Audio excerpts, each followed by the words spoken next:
നമസ്കാരം, ഞാൻ രവി കേശവൻ. ഒരു ചെറിയ ഇടവേളയ്ക്ക് ശേഷമാണ് വീണ്ടും ഒരു സിനിമാ നിരൂപണമായിട്ട് എൻ്റെ പ്രിയ പ്രേക്ഷകരുടെ മുന്നിൽ എത്തുന്നത്. ഞാൻ ഏറ്റവും അവസാനം നിരൂപണം ചെയ്തത് കിഷ്കിന്ധകാണ്ഡം എന്ന് പറയുന്ന ആസിഫിലെ ചിത്രമായിരുന്നു. എന്ന പേരോടുകൂടി തോമസ് സെബാസ്റ്റ്യൻ സംവിധാനം ചെയ്തിരിക്കുന്ന ഒരു കൊച്ചു നല്ല മൂല്യവർത്തായ ഒരു ചലച്ചിത്രം. എന്നെ അതിലേറ്റവും കൂടുതൽ ആകർഷിച്ചത് അതിൻ്റെ കഥ തന്നെയാണ്. ഹൃദയസ്പർശിയായ, ഹൃദയത്തെ കുത്തിവലിക്കുന്ന ഒരു കൊച്ചു കഥ, ഒരു കൊച്ചു കഥാതന്തു, ഒരു അമ്മയും മോളും തമ്മിലുള്ള ഹൃദയബന്ധത്തിൻ്റെ ആഴത്തിലേക്ക്, പരപ്പിലേക്ക് പടർന്നു കയറിപ്പോകുന്ന ഒരു കഥയും അതിനെ ആ ഒഴുക്കനുസരിച്ച് പറയാൻ പാകത്തിൽ എഴുതിയ ഒരു തിരക്കഥയും. 115 മിനിറ്റേ ഉള്ളൂ.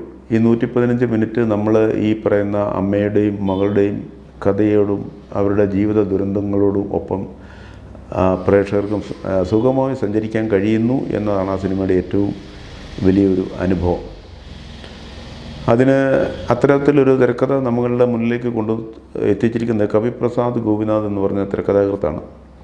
അദ്ദേഹത്തിൻ്റെ ഹൃദയകോണിൽ എവിടെയോ സ്പർശിച്ച ഒരു ചെറിയ കഥ, അതിനെ ഒരു വശ്യസുന്ദരമായ ഒരു തിരക്കഥയിലൂടെ അദ്ദേഹം കഥാപാത്ര സൃഷ്ടി ചെയ്യുകയും, അങ്ങനെ ഈ കവിപ്രസാദ് ഗോപിനാഥ് അണിയിച്ചൊരുക്കിയ തിരക്കഥ അതിനുള്ളിൽ നിന്നുകൊണ്ട്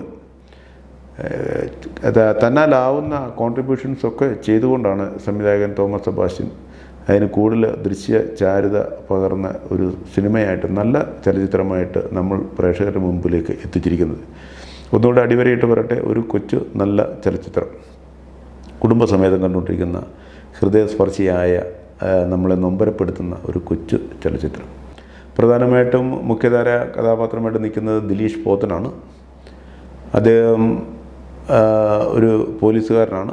ഒരു അന്വേഷണത്തിൻ്റെ ഭാഗമായിട്ട് അദ്ദേഹം ഇടുക്കി ജില്ലയുടെ ഒരു മല കയറി വരികയാണ്. അതിനെ തുടർന്നുള്ള കഥയാണ് നമ്മൾ പിന്നീട് സ്ക്രീനിൽ കാണുന്നത്. ദേവദർശിനി ചേതൻ എന്ന് പറയുന്ന തമിഴ് ആർട്ടിസ്റ്റാണ്, നടിയാണ് ഇതിനകത്ത് നായിക. അല്ലെങ്കിൽ ഈ കുഞ്ഞിൻ്റെ അമ്മയായിട്ട് അവതരിപ്പിക്കുന്നത് അത്യുജ്വലവും അതിഗംഭീരവുമാണ് ആ നടിയുടെ പകർന്നാട്ടം.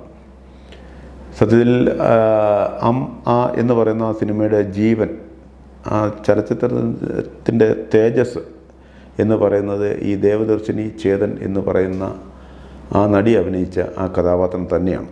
ഒരു കൊച്ചു സിനിമ, ചെറിയ ബജറ്റിലെടുത്തൊരു സിനിമ, നന്മയുള്ള സിനിമ. അതുകൊണ്ട് തന്നെ അതിൻ്റെ എല്ലാ ചെറിയ ചെറിയ പോരായ്മകളും നമ്മൾ സൗകര്യപൂർവ്വം മറന്നുകൊണ്ട് ആണ് അത് നല്ല സിനിമയാണ് എന്ന് അടിവരയിട്ട് പറയുന്നത്. കാര്യം നമുക്കിപ്പം നല്ല സിനിമകൾ കാണാൻ വളരെ അത്യപൂർവമായിട്ട് മാത്രമേ മലയാളത്തിൽ നമുക്ക് സാധിക്കുന്നുള്ളൂ. അപ്പോൾ അതുകൊണ്ട് തന്നെ നമ്മളെ സമൂഹവുമായിട്ടും നമ്മുടെ ജീവിതവുമായിട്ട് ഒക്കെ ഒത്തുചേർന്ന് നിൽക്കുന്ന ചെറിയ കഥകൾ, കഥാപാത്രങ്ങൾ, തിരക്കഥകൾ, സിനിമകൾ ഇതൊക്കെ വരുമ്പോൾ അവരെ നമുക്ക് നെഞ്ചോട് ചേർത്ത് നിർത്തുക, കാണുക, കണ്ട് പ്രോത്സാഹിപ്പിക്കുക, ഇതൊക്കെ ചെയ്യണം നമ്മുടെ ഒരു ആവശ്യമാണ്. ഇല്ലെങ്കിൽ വിദൂര ഭാവിയിൽ ഈ മലയാള സിനിമ എന്ന് പറയുന്നൊരു സംഭവം തന്നെ നമുക്ക് അന്യമാകുന്നൊരവസ്ഥയാണ്. മലയാള സിനിമ ഉണ്ടാവാം, പക്ഷേ അതിനകത്ത് പറയുന്ന കഥയും കഥാപാത്രങ്ങളും കഥാമുഹൂർത്തങ്ങളും ഒന്നും ജീവിത സാഹചര്യങ്ങളും ഒന്നും നമ്മുടെ മലയാളികളുമായിട്ട് നമുക്ക് പരിചിതം അല്ലാത്ത സാഹചര്യത്തിലേക്ക് മാറിക്കൊണ്ടിരിക്കുകയാണ്. അപ്പോൾ അതുകൊണ്ട് തന്നെ നമ്മളോട് ചേർന്ന് നിൽക്കുന്ന നല്ല ചെറിയ കൊച്ചു സിനിമകൾ കാണുമ്പോൾ അതിനെ നമ്മൾ തീർച്ചയായിട്ടും പാടിപ്പുകഴ്ത്തുക തന്നെ ചെയ്യണം. ആ ഒരു അർത്ഥത്തിൽ കൂടിയാണ് ഇതൊരു നല്ല സിനിമയാണ് എന്ന് ഞാൻ പറയുന്നത്. എന്ന് പറയുമ്പോൾ മോശം സിനിമയെന്നല്ല, ചെറിയ ചെറിയ പോരായ്മകളുള്ള സിനിമയാണ്, എങ്കിലും നന്മയുള്ളൊരു ചിത്രം. അപ്പോൾ ആ രീതിയിൽ അതിനെ എല്ലാ പ്രേക്ഷകരും കുടുംബസമേതം പോയി കണ്ട് കഴിയുന്നത്രയും പ്രോത്സാഹനങ്ങൾ ചെയ്തെങ്കിൽ മാത്രമേ നമുക്കിനി ഇതിൻ്റെ പിന്നിൽ ഇതുപോലെ നല്ല ചിത്രങ്ങൾ മുന്നോട്ട് വരാനുള്ള പ്രചോദനം മറ്റ് തിരക്കഥാകൃത്തുക്കൾക്കും സംവിധായകർക്കും സാങ്കേതിക പ്രവർത്തകർക്കും നിർമ്മാതാക്കൾക്കും ഉണ്ടാവും എന്നത് തിരിച്ചറിഞ്ഞുകൊണ്ട് കൂടിയാണ് ഞാൻ ഇത്തരത്തിൽ ഈ സിനിമയെ ഞാൻ നിരൂപണം ചെയ്യുന്നത്. ക്യാമറ ചലിപ്പിച്ചിരിക്കുന്നത് നമ്മുടെ അനീഷ് ലാലാണ്. പറയുന്ന പ്രതലം ഞാൻ മുമ്പ് സൂചിപ്പിച്ച ഒരു ഇടുക്കിയുടെ ഒരു മലമ്പ്രദേശമാണ്. അപ്പോൾ അതുകൊണ്ട് തന്നെ കുറേ ചാരുതയാർന്ന ദൃശ്യങ്ങളൊക്കെ നമുക്ക് സ്ക്രീനിൽ കണ്ട് പഴകാൻ പറ്റുന്നുണ്ട്. എന്നാൽ പോലും അർഹിക്കുന്ന പ്രാധാന്യത്തോടു കൂടി കുറച്ചുകൂടി നല്ല ദൃശ്യഭംഗിയാർന്ന, ചാരുതയാർന്ന, മനോഹരങ്ങളായ രംഗങ്ങളൊക്കെ നമ്മളിലേക്ക് ഒപ്പിയെടുത്ത് തരാമായിരുന്ന ഒരു പ്രകൃതിയിൽ പറയുന്ന ചിത്രമാണ്. പക്ഷേ എന്തുകൊണ്ടോ എനിക്ക് തോന്നുന്നു ഈ പറയുന്ന സാമ്പത്തിക പരാധീനത കൊണ്ട് ചെറിയ ബജറ്റ് ചെയ്ത ചിത്രമായതുകൊണ്ടുള്ള ബുദ്ധിമുട്ടായിരിക്കാം എന്ന് ഞാനത് തിരിച്ചറിയുന്നു. എങ്കിലും നമ്മൾ കാണുന്ന ഫ്രെയിമിൽ കാണുന്ന ദൃശ്യങ്ങളൊക്കെ തന്നെ ആ പരിമിതിക്കുള്ളിൽ നിന്നുകൊണ്ട് ഒരു ക്യാമറാമാന് ചെയ്യാവുന്ന എല്ലാ ദൃശ്യ ഭംഗികളും അദ്ദേഹം നമ്മളിലേക്ക് പകർന്നു തന്നിട്ടുണ്ട്. സംവിധാനം ചെയ്തിരിക്കുന്നത് ഇത് തോമസ് സെബാസ്റ്റ്യനാണ്. അദ്ദേഹം ചിരപരിചിതനാണ്. നമുക്കറിയാം 2008 അദ്ദേഹത്തിൻ്റെ ആദ്യത്തെ മായാബസർ എന്ന മമ്മൂട്ടി ചലച്ചിത്രം നമ്മൾ കാണുന്നത്. അതിനുശേഷം അദ്ദേഹം രണ്ട് സിനിമകൾ ചെയ്തു. ജമുന പ്യാരി, പിന്നെ ഗൂഢാലോചന എന്ന് പറഞ്ഞ 2 സിനിമകളോട് ചെയ്തു. അതിലധികം അദ്ദേഹം അതികായകനായ രഞ്ജിത്തിൻ്റെയൊക്കെ കൂടെ ദീർഘകാലമായി പ്രവർത്തിച്ച സിനിമ പരിചയമുള്ള ഒരാളാണ്.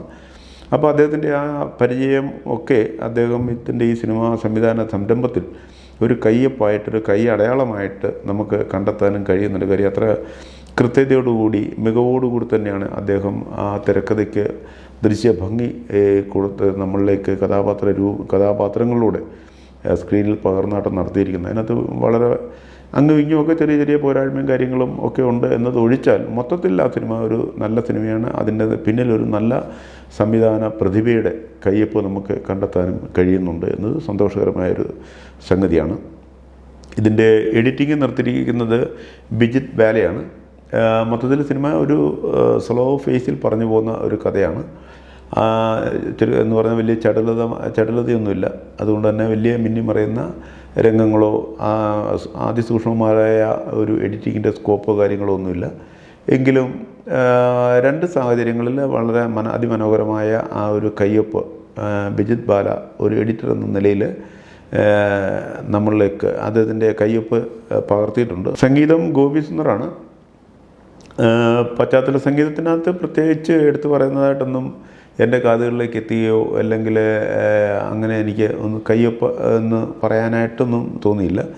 പാട്ടുകളുണ്ട്, പാട്ടുകൾ സുന്ദരമാണ്.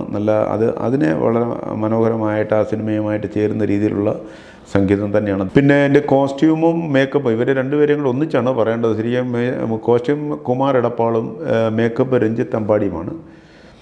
ഇവർ രണ്ടുപേരും ആ കഥാപാത്രത്തിൻ്റെ മൊത്തത്തിൽ ആ സിനിമയ്ക്ക് അനുയോജ്യമായ രീതിയിലുള്ള കോസ്റ്റ്യൂമും മേക്കപ്പുകളും അവർ രണ്ടുപേരും അതിൽ പ്രത്യേകിച്ച് ഈ ദേവദർശിനി എന്ന് പറഞ്ഞ നടിയുടെ കോസ്റ്റ്യൂമും മേക്കപ്പും അവർ രണ്ടുപേരും വളരെ കൃത്യതയോടുകൂടി തന്നെ ചെയ്തിട്ടുണ്ട്. എന്നാൽ അതേ സമയത്ത് ഈ നായക നടനായ ദിലീഷ് പോത്തൻ്റെ മേക്കപ്പിൻ്റെ ചില ഭാഗങ്ങളിലൊക്കെ ചില ബുദ്ധിമുട്ടും പ്രശ്നങ്ങളും നമുക്കത് പ്രകടമായിട്ട് തന്നെ കാണുന്നുണ്ട്. അത് ഒരുപക്ഷെ അവിചാരിതമായിട്ട് പറ്റിപ്പോയതാവാം എന്ന് കരുതുന്നു. ആർട്ട് ഡയറക്ടർ എന്നുള്ള രീതിയിൽ വലിയ ഒരു സാധ്യതകളൊന്നുമുള്ളൊരു പ്രതലത്തിലല്ല ആ സിനിമ പറഞ്ഞു പോകുന്നത്. എങ്കിലും നമ്മൾ കാണുന്ന ദൃശ്യത്തിന് ആവശ്യമായ ഒരു ആർട്ട് ഡയറക്ടർ എന്നുള്ള രീതിയിൽ വേണ്ടുന്ന സംഭാവനകളൊക്കെ പ്രശാന്ത് മാധവൻ നൽകിയിട്ടുണ്ട്. ചുരുക്കത്തിൽ എന്ന് പറയുന്ന ആ സിനിമ ഒരു കൊച്ചു നല്ല സിനിമയാണ്. അപ്പോൾ അതിനകത്ത് അധികം ആർട്ടിസ്റ്റുകളില്ല എന്നതുകൊണ്ട് അത് കാണാൻ ഉപേക്ഷ വിചാരിക്കരുത്. തീർച്ചയായിട്ടും നല്ല നന്മയുള്ള, ഹൃദയശുദ്ധിയുള്ള, നൈർമല്യമുള്ള, ഹൃദയത്തെ കുത്തിവലിക്കുന്ന ഒരു കൊച്ചു കഥ അതിമനോഹരമായിട്ട് പറഞ്ഞിരിക്കുന്ന ഒരു കൊച്ചു സിനിമയാണ്. അപ്പോൾ എല്ലാവിധ പ്രോത്സാഹനവും എല്ലാവരും നൽകുക.